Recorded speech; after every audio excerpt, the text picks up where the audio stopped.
Good day, everybody. It's Andrew here, and today we have a huge update on stimulus checks. We're going to cover the $2,000 stimulus check as well as the $1,400 stimulus check, both of which are being proposed to be in this next stimulus package.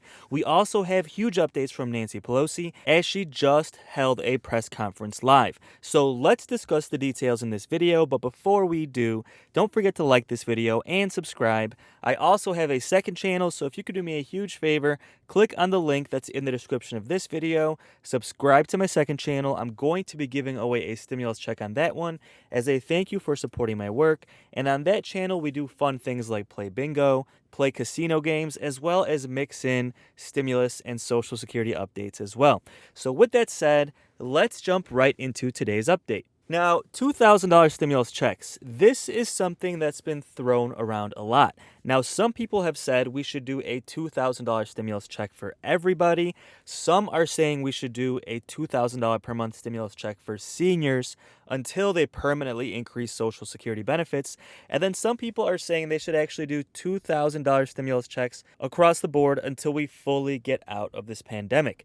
Now, the good news is, the petition for this $2,000 per month stimulus check has crossed over 3 million signatures. Actually, we're getting pretty close to 4 million. And guys, let me know in the comments, do you think Congress should do $2,000 stimulus checks per month? Now, in my opinion, seniors and those who are disabled, so everyone on Social Security, SSI, and SSDI, should get a $2,000 stimulus check per month until they permanently increase Social Security benefits, which again, President Biden promised on the campaign trail. Now, we do expect Social Security benefits to be increased in the next stimulus package in 2022, but for now, the best we can hope for is a stimulus check for seniors in this current stimulus package for this year. So the good news is Congress has taken notice that almost 4 million people have signed this petition, and a lot of Democrats are trying to get this done. A lot of liberals like AOC and Jayapal, they want this $2,000 stimulus check in this current stimulus package.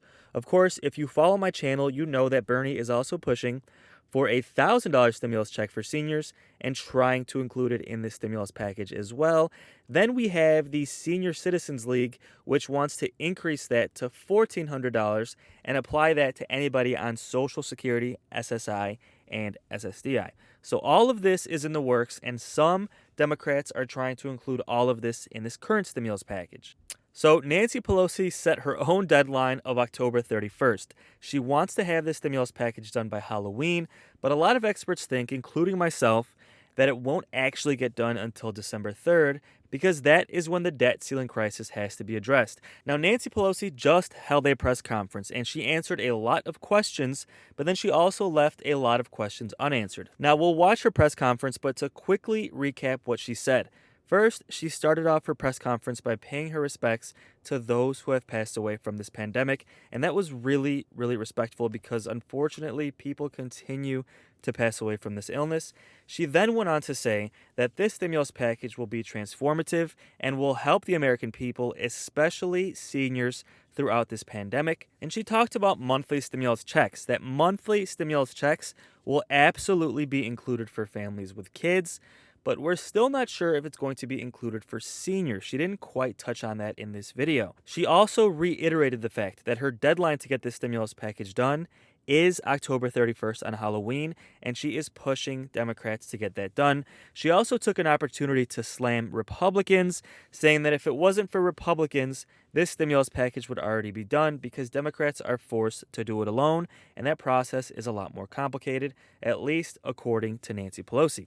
Now, she also confirmed the fact that this stimulus package is going to be smaller than we hoped. It's going to be about $2 trillion, give or take, instead of the $3.5 trillion that we originally were promised. Now, because of this, we're not sure what's going to be taken out or what's going to be included. But one thing we do know is that President Biden promised to do another stimulus package in 2022. And in that package, try and include whatever doesn't make it into this current stimulus package. Pelosi took the opportunity to also reiterate the fact that this is going to be paid for, at least according to Democrats, it's going to be fully paid for by taxing the rich and won't add to the national debt at whatsoever, even one single penny. Now, some questions that still are unanswered. Are they actually going to reach the deadline of October 31st? Now, as of making this video, that is 10 days away, so quite frankly, I realistically think it's going to be done by December 3rd. Now, we're also not sure if they're going to include those stimulus checks for seniors. Again, Bernie Sanders is trying to do a $1,000 stimulus check for seniors. Then we have the Senior Citizens League, who is pushing to actually increase that to $1,400. And then, of course, we have the petition, which has reached almost 4 million signatures to do a $2,000 stimulus check per month. Now, guys, a lot of people think $2,000 checks isn't realistic. But remember, even the last stimulus check, or the $600 stimulus check, so 2 stimulus checks ago, that was included last minute. Remember, in December, that stimulus package almost got done without a stimulus check included. And then the very last week before it was approved, they introduced that $600 check. So some people think that could potentially happen with this stimulus package as well. Potentially, if we get enough signatures in that petition, we could have the $2,000 stimulus check approved as well. And of course, that would go a long way in helping seniors until President Biden permanently increases Social Security benefits, and not to forget SSI and SSDI as well. Now, as far as Social Security, we currently expect that permanent increase to happen in the next stimulus package in 2022 because it looks like, unfortunately, it's not going to make it into this current package. Now, Nancy Pelosi held a press conference kind of going over all of these questions and giving her thoughts on negotiations and where things stand with the current deadline. So this should be a good update in regards to where things stand today with stimulus. So let's take a look and see what Nancy Pelosi had to say.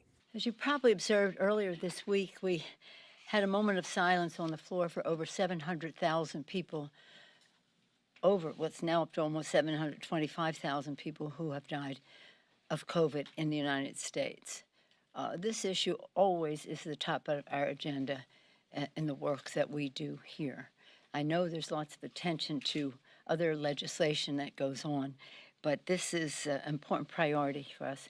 Last weekend when I was in G7 and G20, G7, and NATO, the COVID issue looms large on the global scene as well. Just now we had actually it was a whip meeting under Mr. Clyburn's leadership, who chairs our COVID Select Committee, with a report on it, what we're doing domestically, what we're doing globally. But it just continues to be a preeminent concern for us in the Congress, as it is a preeminent concern for the American people. That's the reports we get back from our members from their districts. We know that, and we want to praise the President for his exceptional leadership in addressing this concerns, vaccines in arms, money in people's pockets, safety in the workplace, children going back to school, all impacted by governance and science in this regard. At the same time, we have a global responsibility, and we know that, and we certainly are doing a lot, but we have to do more. So here we are down through the stretch. You know, I'm from Maryland, I'm horse racing. Sports, now horse racing, and you get to we're almost to the stretch. We've rounded the turn, and we're almost to the stretch. And we're making great progress to our goal of securing a framework agreement for Build Back Better in a timely fashion. It's going to be, although it's a smaller bill, it's still historic, transformational, and will make an enormous difference in the lives of America's working families.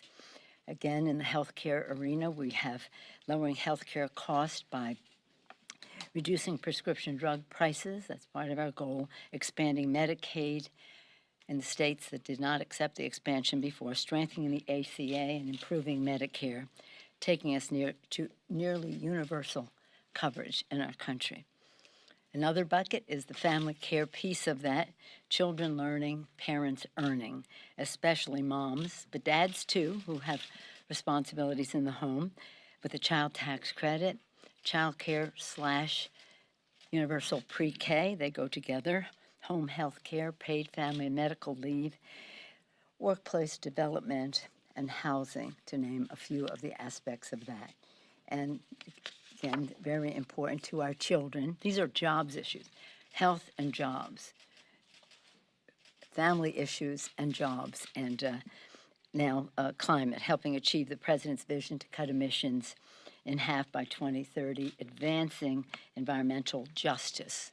That's a very important part of all of this for the president, justice, and creating good paying, clean energy jobs. So it's about the health of our children, the air they breathe, water they drink. It's about jobs, creating good paying green jobs to make us preeminent in the world. It's about a security issue, as our security experts tell us, competition for habitat and resources in time of drought and the rest, and the migration it contributes to, other natural disasters.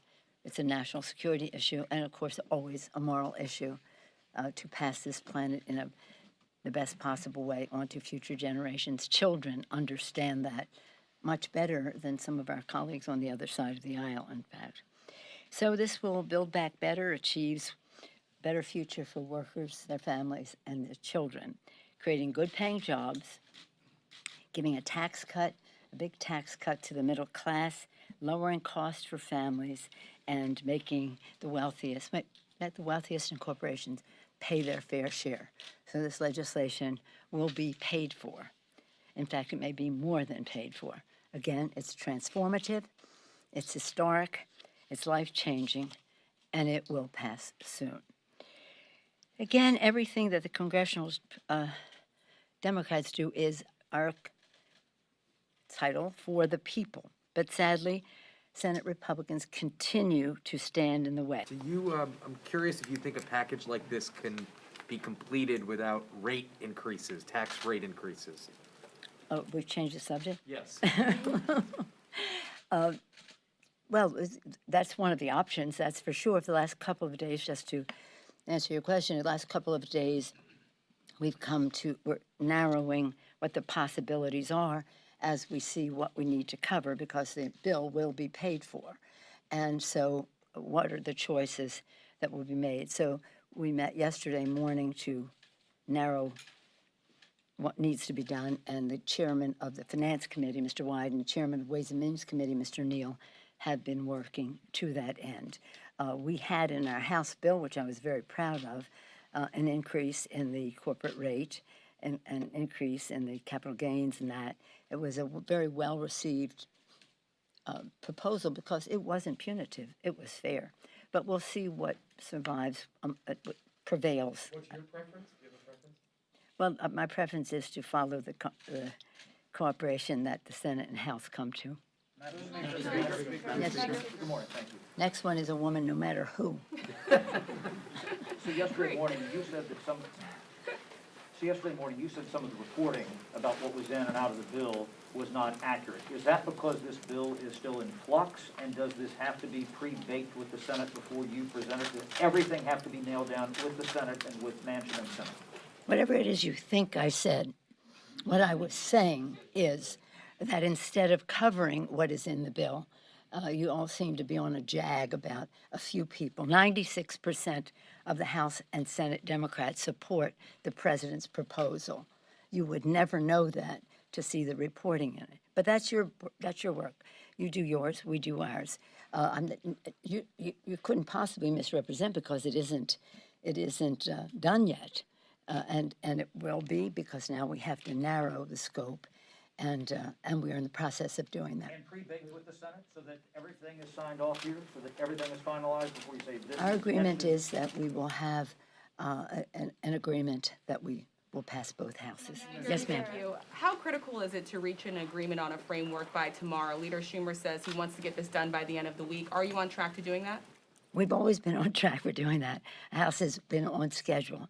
We have a goal, we have a timetable, we have milestones, and we've met them all, and this is one of them. And on the child tax credit, you talked about the importance of that. Would a one-year extension be sufficient or acceptable to you?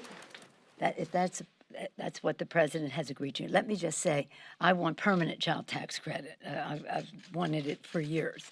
This is the president's big issue. It's called the Biden child tax credit. So if it's acceptable to him in light of the bill, it's acceptable to me.